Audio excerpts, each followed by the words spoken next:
On this episode of Doing the Most, not only do I have an update for you on the Viking Blod clone, but we bought a new microphone. I look forward to bringing you Doing the Most videos with much better audio quality. So let's jump right in. If you remember from our previous video, this Viking Blod clone was made with hibiscus and a berry blend from the freezer section, as well as 15 pounds of honey. Since we're going to back-sweeten this mead, we are going to need to add some stabilizers. I'm using chemical stabilizers here. First, Campden tablets. We'll use 1 per gallon, and potassium sorbate just by the package instructions. Crush those up with a mortar and pestle, and in your fancy suit right after work, dump those into the carboy. And you're gonna let that sit for about a week so those chemicals can do their thing and so the Campden tablets can gas out. Now I'm showing you here a technique that I like to use to measure clarity, and that's to shine an LED flashlight through the wine or mead.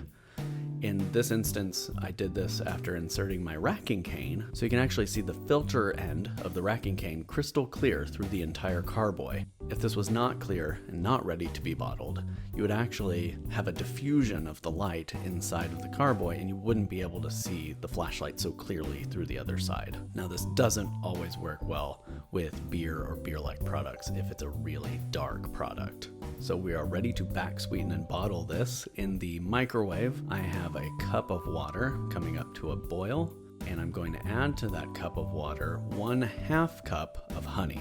Now, I will caution you, I like my products drier than a lot of folks do.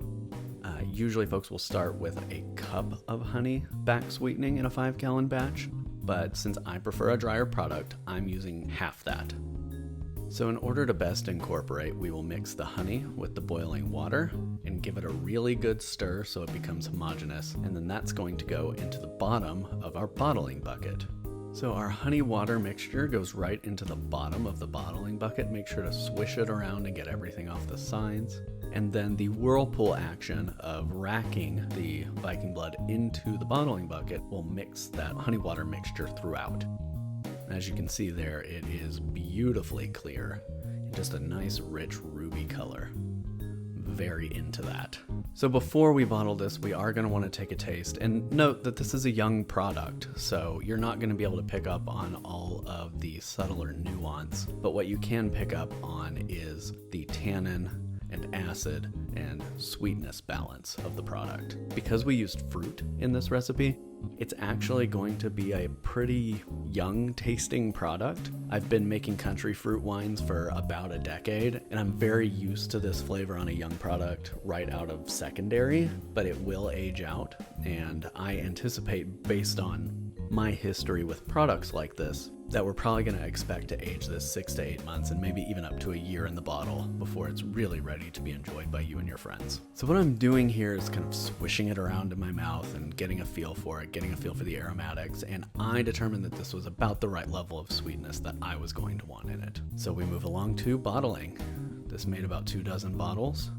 And I like to soak my corks in the Star San bucket while I'm already sanitizing other stuff anyway. So the bucket's there, might as well sanitize the corks. And I just strain those out just prior to corking the bottles. And there you have it, a couple dozen bottles of Viking Blod clone ready to go into storage. We'll probably crack one of these open sometime in about 6 to 8 months and do a tasting video on this. I have a feeling that this is going to be kind of off-dry to semi-sweet when it's done, and it will be astringent, kind of acidic, and a really good complement probably to like a meatier fish, like a tuna dish. And so I'm really looking forward to sharing this with friends here in about 6 to 8 months. Thank you for watching. As always, we want to encourage you to subscribe and check out our Instagram and Pinterest for some of the recipes that you've seen here on the channel. You can look us up at doingthemost.org.